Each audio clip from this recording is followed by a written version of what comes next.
하도록 하겠습니다. 신축 공동주택의 실내 공기질 관리는 어떻게 하나 지금 볼 수가 있는데 100세대 이상의 신축 공동주택 시공자는 실내 공기질을 측정하고요. 지방자치단체장에게 제출을 해요. 그래서 주민들이 입주하기 3일 전에 주민 확인이 용이한 장소에 60일간 공고를 의무화하고 있습니다. 오염 현황을 알려가지고요. 오염 물질이 적은 건축자재를 자율적으로 사용하도록 유도하기 위한 게 이제 100세대 이상 시공자가 실내 공기질을 측정해서 지방자치단체장에게 제출하고 주민들이 입주하기 3일 전부터 주민들이 확인할 수 있게 어느 장소에다가 60일간 공고를 합니다. 오염되지 않은 건축자재를 사용하도록 권장한다. 뭐 이런 취지에서 한다고 합니다. 예, 그래서 신축 공동주택의 실내 공기질 실태를 한번 보도록 해보겠습니다. 2004년 2월에서 4월 신축 1년 이내 공동주택 90개 가구 조사 결과 포름알데히드 농도 기준 초과가 46.7%이고요. 42개 지점으로 확인이 된다. 그러니까 포름알데히드가 거의 이제 가구나 아니면 그 실내 마감재에서 나오는 것들이 많거든요. 그래서 측정을 해봤더니 46.7% 초과가 42개의 어떤 공동주택에서 확인이 됐다. 그래서 새집중흥원의 실체를 아주 공식적으로 제대로 확인을 한 거죠. 입주 기간이 길어지면 포름알데히드나 휘발성 유기화합물 농도는 감소가 됩니다. 그죠? 날아가 버리니까. 그래서 우리가 입주하기 전에 이제 건설사에서 보일러를 몇 번씩 가동을 해요. 뜨겁게 열을 내뿜어 가지고 그 건축 자재에 있는 그 독소를 빼려고 환기도 시키고 이제 보일러를 틀어놓기도 해요. 근데 이걸 몇 번 하긴 하는데 그 몇 번 가지고 이런 발암 물질이 다 없어지지는 않기 때문에 시간이 흘러야 돼요. 몇 년이 좀 흘러야 되는 상황이 돼서 그 몇 년 안에 입주가 되는 사람들은 이런 오염 물질하고 같이 생활을 한다고 볼 수가 있겠죠. 그 건축 자재에서 발생하는 오염 물질들이요, 신축 공동주택 이런 실내 공기 오염의 어떤 주범이다라고 이제 추정을 할 수가 있는 것이죠. 통풍과 환기 되게 중요한데 창을 열어가지고 자연으로 바람을 들어오게 하는 게 이제 환기나 통풍이라고 얘기하는데 바람이 불어오는 쪽과 반대쪽에 각각 창이 있어야 통풍이 잘 된다 이렇게 얘기를 하죠. 그래서 앞쪽과 창이 있는 앞쪽 뒤쪽이 같이 있게 되면 아주 시원하고 통풍이 잘 돼서 굉장히 실내 거주 만족도가 높아지게 되죠.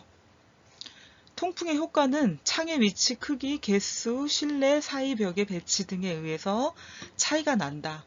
지금처럼 맞바람을 칠 수 있게 창이 이렇게 있다면 굉장히 이상적이지만 뭐 그렇지 못하는 경우도 있다 보니까 배치가 굉장히 중요한데 건축 설계에서부터 이게 결정이 돼 버리니까 그 구조가 어떠느냐에 따라 이런 것도 다 달라지게 될 수밖에 없습니다. 그래서 원활한 순환을 위해서 계구부의 위치를 조금 어긋나게 배치하는 경우도 있습니다. 환기를 볼게요. 통풍은 이렇게 이런 효과가 있고 위치와 개수, 크기에 따라 달라질 수가 있다는 거. 환기, 실내 공기 정화 아니면 온도 습도를 조절하기 위해서 실내의 공기를 바꿔주는 것이다 라고 얘기를 할 수가 있겠죠. 그래서 풍력과 실내의 온도차에 의해서 일어나는 게 이제 환기인데 자연 환기가 있고요. 창을 열지 않고도 할 수가 있고 통풍과는 그래서 구별이 된다 하는 거를 여러분들이 알 수가 있겠죠. 또 역할이 있어요. 실내 오염 공기를 외기와 바꿔가지고 실내 공기를 깨끗하게 해준다.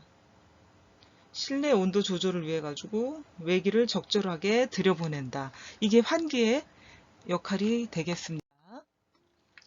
필요 환기량은 얼마가 될까요?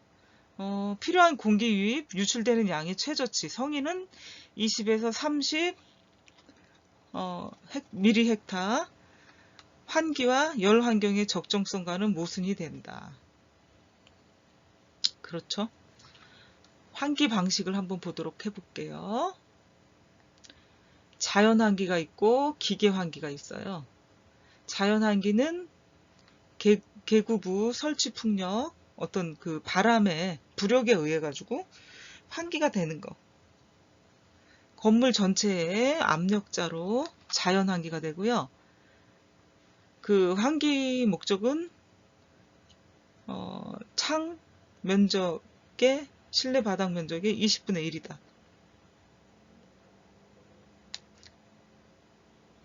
창 면적은 실내 바닥 면적의 20분의 1이다. 기계 환기, 송풍기의 위치에 따라가 다른데 이걸 기계라는 거는 인위적으로 뭐 송풍기 아니면 뭔가 설치를 해서 환기를 시키는 거잖아요. 그래서 급 배기 설비 일종 기계적 수단으로 공기 공급을 하는 건데 배출도 같이 돼요. 설비가 이제 일종이고 크다 보니까 비싸다. 가장 완전한 환기 방법이다. 급기 설비 제2종이 있는데 외기를 청정화해가지고 실내에 도입하는 장치다. 실내 압력을 높여가지고 환기구로 실내 공기를 방출하는 자연 배기 방식이다. 실험실에서 이런 걸 많이 합니다. 배기 설비 3종, 화장실, 조리용 레인지, 실험실 내 배기구 등에 의해서 여기 팬 있죠? 송풍기 작은 것들. 요런 게 이제 3종이 되겠죠? 압력으로 실내 공기를 배출해 준다. 이게 3종? 뭐 송풍기 정도 되겠죠? 우리 흔히 많이 봐요. 이런 거는. 빛, 환경이 있는데, 일조권이 있죠. 요즘에 우리가 아파트나 주택에 특히 뭐 공동주택 아파트 같은 경우는 고층으로 많이 짓다 보니까 중요시 여기는 게 일조권과 조망권이에요. 일조권 조망권이라는 거는 해를 받을 수 있는 권리, 조망은 자연 경관이나 아니면 어떤 밖의 풍경을 볼 수 있는 권리인데 그것들을 많이 침해당하고 있는 거죠. 요즘에 와서. 그러니까 토지는 작고 뭐 집가는 비싸고 그러다 보니까 한정된 그 자리에다가 많은 건축물을 짓게 되면 평면적인 증축보다는 그 평면적인 것보다는 수직적인 그 증축이 더 많이 일어나게 될 수밖에 없죠. 그러니까 수직적인 증축이 일어나다 보니까 동과 동 사이를 가려서 해를 못 받는 경우도 있고요.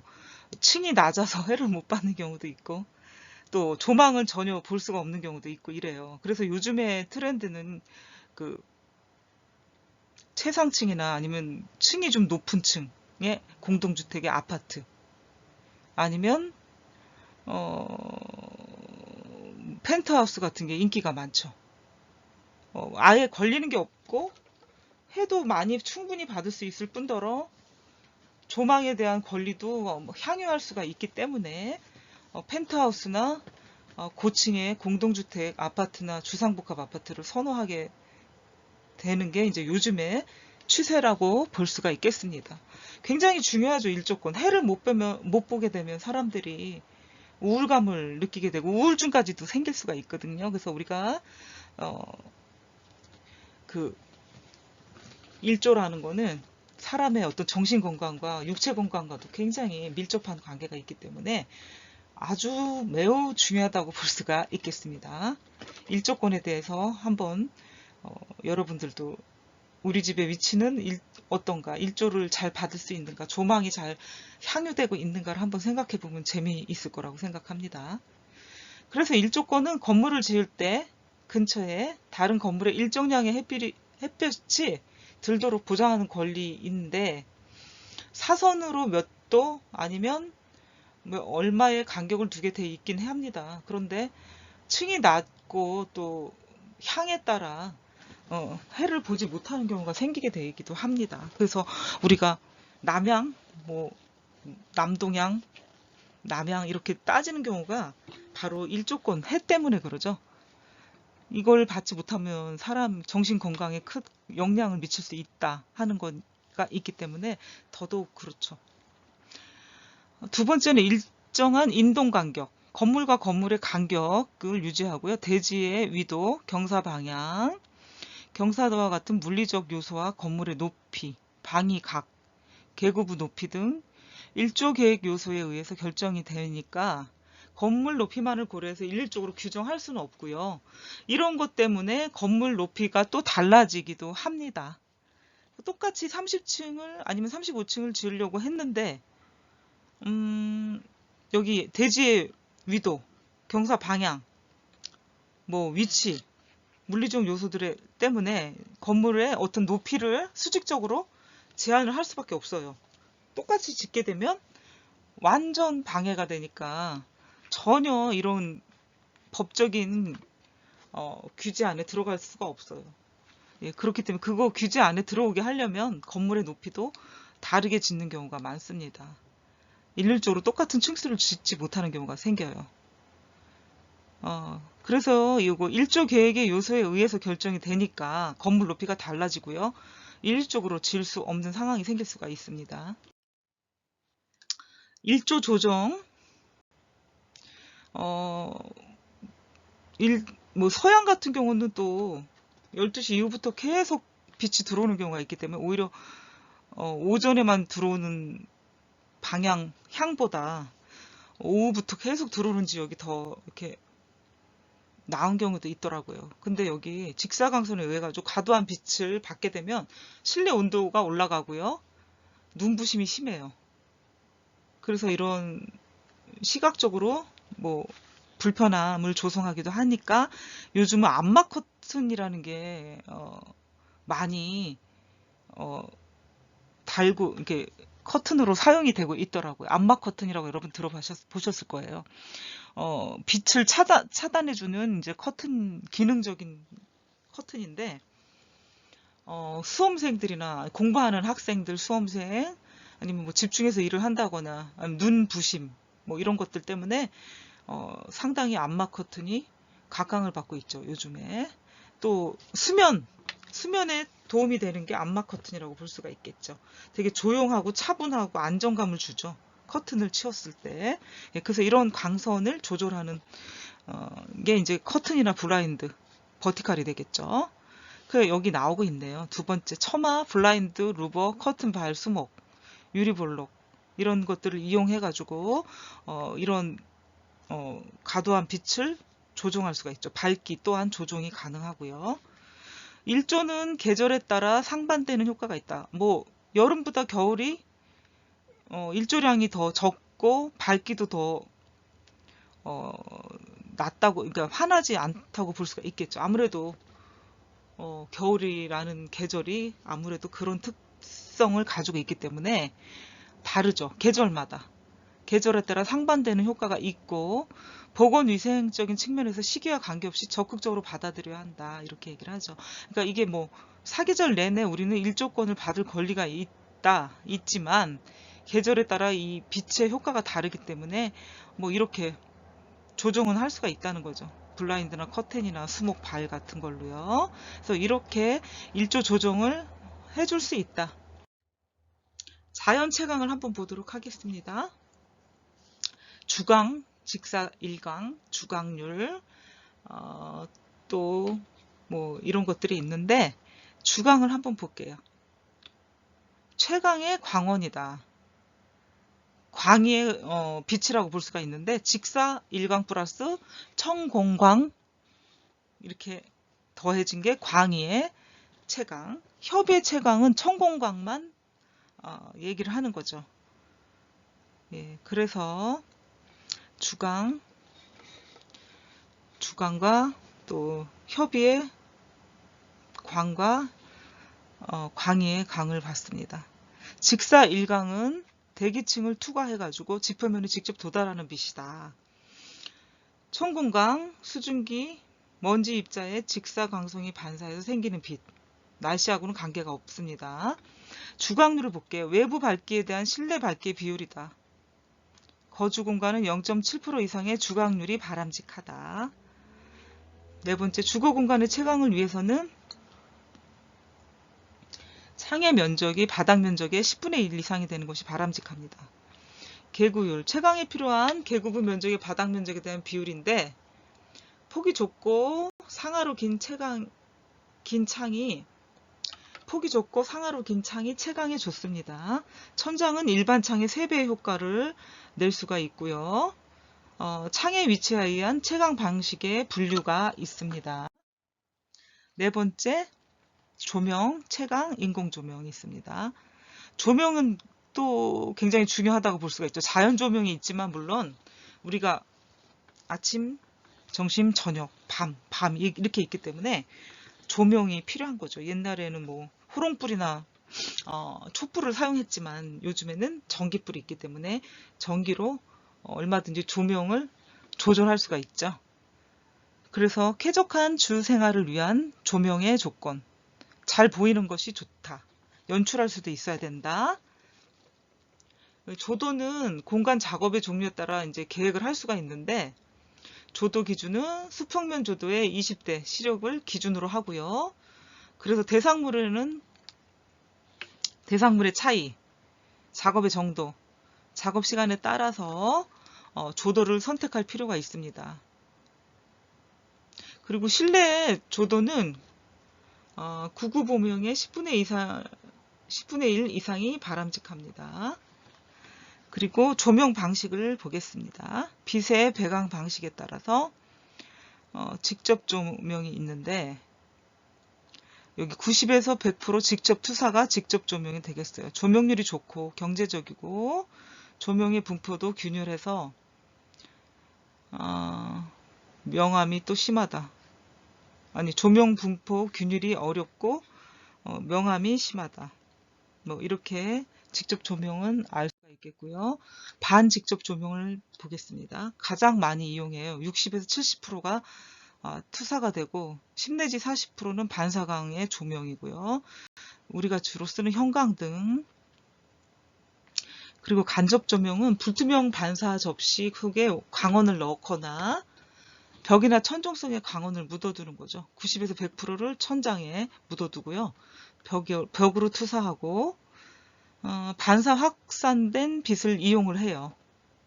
그래서 조도의 균질성이 가장 우수하다. 그늘이 적다. 조명률이 떨어지고 비경제적이다.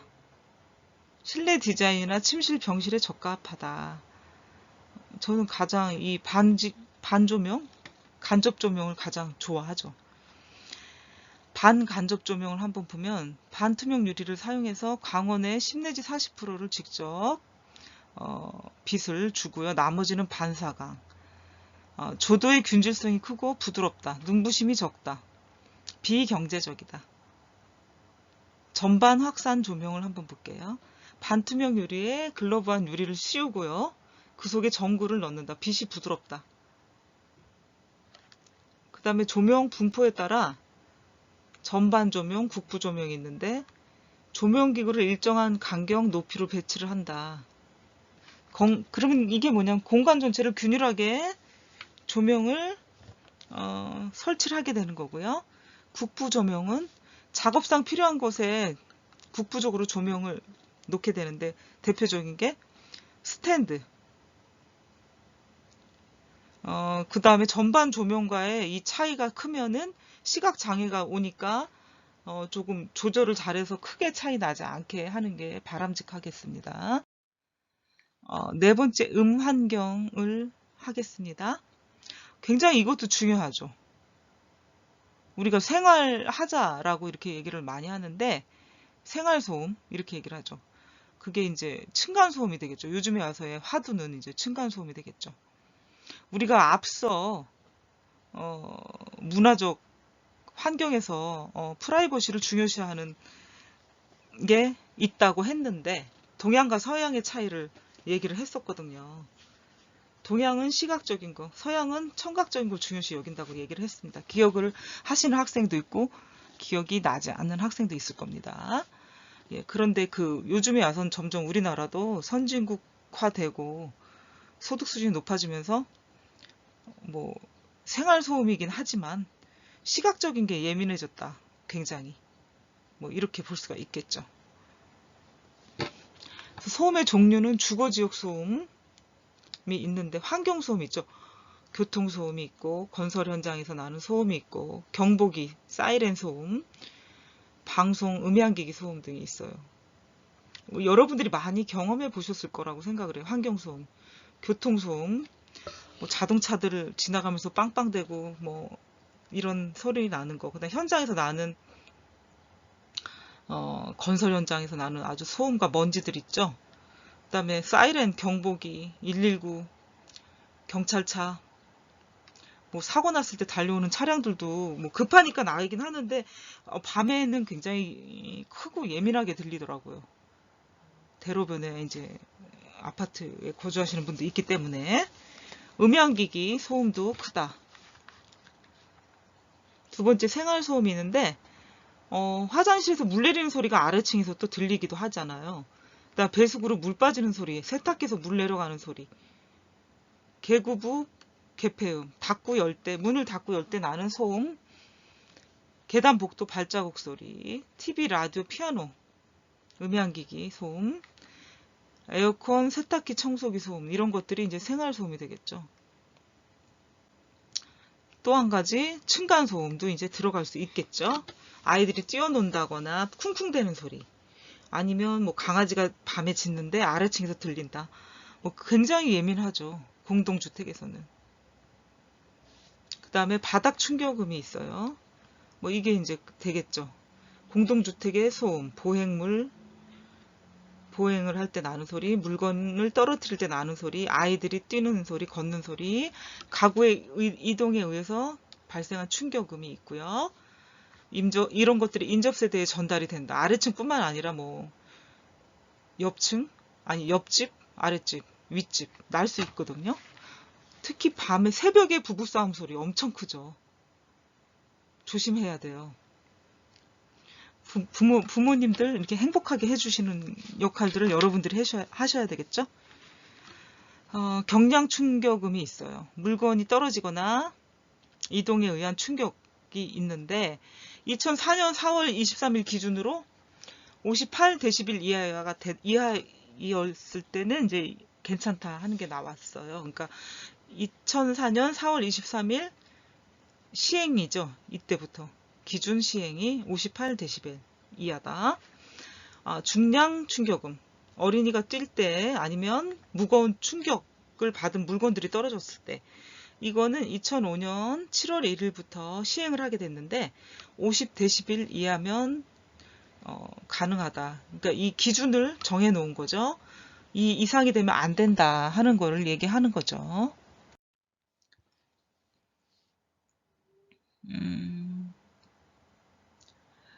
소음의 세기를 한번 볼게요. 소음의 세기.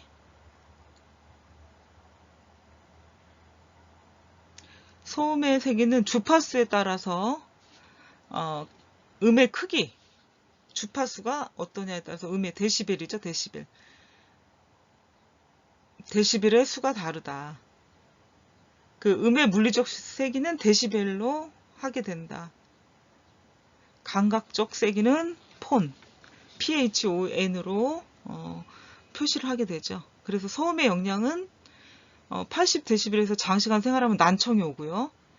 60데시벨 이상이면 회화를 말을 못하게 된다는 거죠. 말을 못하게 되는 지장이 온다. 80데시벨에서는 대화가 어렵다. 그러니까 굉장히 시끄러우니까 들리질 않는 거죠. 그래서 심리적으로, 정신적으로 굉장히 영향을 많이 미치게 되죠. 그러니까 장애인이 될 확률이 많겠죠. 이런 소음에서도. 그래서 귀가 안 좋으신 분들, 한쪽 귀가 멀었다거나 아니면 굉장히 잘 안 들린다는 분들은 자신이 안 들리기 때문에 목소리를 굉장히 크게 내요. 목청이 커요. 그러니까 자신의 기준으로 모든 걸 생각하고 바라보니까 자기가 너무 안 들리니까 목소리를 크게 낼 수밖에 없어. 크게 내야 자기도 내 자신이 한 얘기를 들을 수가 있거든요. 상대방도 그럴 거라 생각을 하는 게 이제 착각인데, 귀가 안 좋고 안 들리기 때문에 이런 일들이 벌어지고 있어요. 그러니까 목소리가 유난히 크신 분들은 청력 검사를 해보면 좋지 않게 나올 확률이 조금 있다고 할 수가 있겠죠. 주택에서 조용하게 대화하고 음악 듣기 위한 수준은 30에서 40dB이다. 그리고 주택지 말고요, 실외는 40에서 50dB 기준으로 이렇게 정해 놓은 거죠. 소음 방지 대책이 있습니다. 주택 배치나 평면 계획으로 음을 차단할 수가 있고, 개구부, 기밀화, 그러니까 문을 개폐하는 곳을 얘기하는 건데, 여기를 약간 기밀화 시켜가지고 소음이 좀 최대한 적게 들리게 한다. 벽의 중량이 큰 재료를 사용하거나 이중벽, 커튼, 카펫 이용. 이렇게 되면은 아무래도 효과가 100%는 아니더라도 굉장히 상당히 많이 소음 방지를 차단할 수가 있겠죠. 5번째, 소음 피해 구제 사례 등이 있다.